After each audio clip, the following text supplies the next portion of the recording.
Assalamualaikum warahmatullahi wabarakatuh. Perkenalkan, nama saya Rizky Amalia Salsabila Zainal. Saya dari Fakultas Ilmu Budaya Program Studi Sastra Asia Barat Universitas Hasanuddin. Jadi di video kali ini saya akan menjelaskan sedikit tentang apa itu aliran romantisme. Ini adalah poin-poin yang akan kita bahas di video kali ini. Yang pertama itu ada pengertian aliran romantisme. Kemudian sejarah aliran romantisme. Selanjutnya ada ciri-ciri aliran romantisme. Dan terakhir ada tokoh dan karya aliran romantisme. Jadi yang pertama adalah pengertian aliran romantisme. Aliran romantisme adalah aliran yang mengedepankan unsur emosi suatu karya dengan cara penggambaran dan pembangunan citra yang dramatis, teatrikal, dan memiliki suasana seperti dalam mimpi atau dreamlike. Aliran ini menitik beratkan emosi, imajinasi, dan ide untuk kembali pada keniscayaan sejarah dan alam. Romantisme adalah bentuk perlawanan pada seni neoklasik yang terikat pada norma selalu seimbang namun statis. Gerakan ini juga berusaha untuk memutarbalikkan konvensi sosial, terutama pada kedudukan kaum aristokrat di masa itu. Mengapa disebut romantisme? Nah, aliran romantisme diambil dari kata dasar roman, atau romantisme berarti hal yang keroman-romanan. Roman adalah sastra klasik yang bercerita tentang kehebatan manusia, pencapaian manusia, penaklukan bangsa asing atau penjajah yang disajikan secara dramatis. Di bidang sastra Indonesia, aliran ini juga biasa disebut dengan aliran romantik, untuk membedakan dari istilah romantis. Terkadang banyak orang yang menyebut aliran ini sebagai aliran romantisme atau dari romantis. Hal tersebut tidak tepat karena keduanya memiliki makna yang berbeda. Bahkan keduanya sama sekali tidak memiliki kesepadanan kata sedikit pun. Adapun sejarah aliran romantisme berawal dari akhir abad 18 di Eropa Barat. Gerakan artistik ini adalah aliran seni yang berawal dari sastra dan merambah hingga ke gerakan intelektual secara umum. Istilah romantisme pertama kali digunakan di Jerman pada akhir 1700-an oleh para kritikus August dan Friedrich Schlegel yang menulis buku kritik berjudul Romantische Poesie atau puisi romantik. Penyair Inggris William Wordsworth menjadi suara utama gerakan romantisme di tahun 1815-an. Wordsworth memiliki gagasan utama bahwa puisi harus menjadi luapan spontan perasaan yang kuat, melawan tatanan sosial, kepercayaan setempat, dan nilai-nilai yang mapan. Romantisme menjadi gerakan seni yang dominan di seluruh Eropa pada tahun 1820-an. Sejarah romantisme dipengaruhi oleh datangnya revolusi industri yang mulai meninggalkan kealamian dunia dan destruktif terhadap lingkungan. Banyak seniman yang menolak praktik-praktik industrialisasi yang kurang memperhatikan dampak negatifnya terhadap alam. Meskipun belum dikategorikan sebagai seni modern, romantisme telah melawan gerakan seni klasik yang telah mapan sebelumnya. Romantisme sudah mulai mengeksplorisasi bentuk estetis lain yang tidak hanya mencari keindahan suatu objek belaka. Romantisme menggali nilai luhur yang agung dari suatu subjek sebagai pengganti kecantikan dan keindahan fisik. Selanjutnya ada ciri-ciri aliran romantisme. Romantisme tidak dapat diidentifikasi dengan suatu gaya, teknik, atau sikap yang tunggal, namun memiliki ciri umum yang seragam. Ciri tersebut adalah yang pertama, imajinatif. Nah, meskipun tetap realistis, tidak ada fantasi, adegan yang digunakan pada romantisme cenderung tampak teatrikal dan bukan pemandangan sehari-hari. Untuk menciptakan adegan tersebut diperlukan daya imajinasi yang tinggi. Kedua, ada subjektif. Penciptaan seni dianggap sebagai ekspresi diri seniman.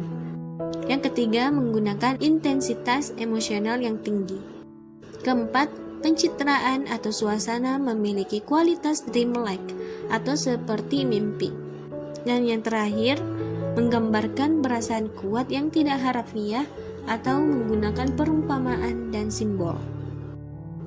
Adapun tokoh aliran romantisme, yang pertama itu ada Francisco Goya.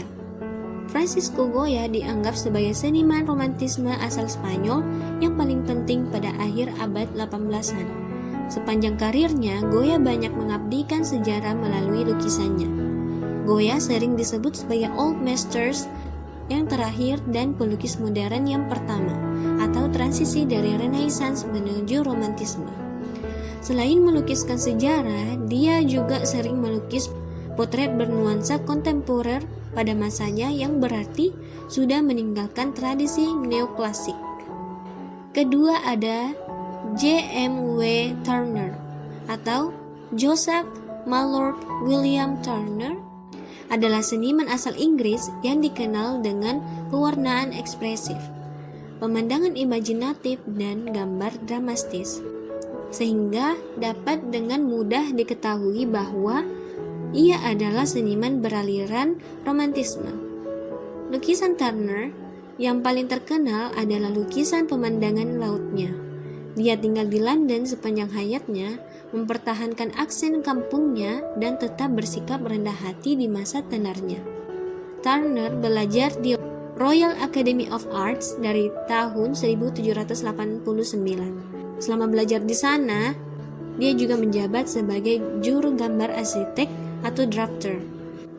Ia membuka galeri sendiri pada tahun 1804 dan menjadi profesor di Royal Academy pada tahun 1807 dan mengajar sampai tahun 1828. Ia gemar melakukan perjalanan keliling Eropa dari tahun 1802 dan pulang membawa banyak sketsa pemandangan di perjalanannya.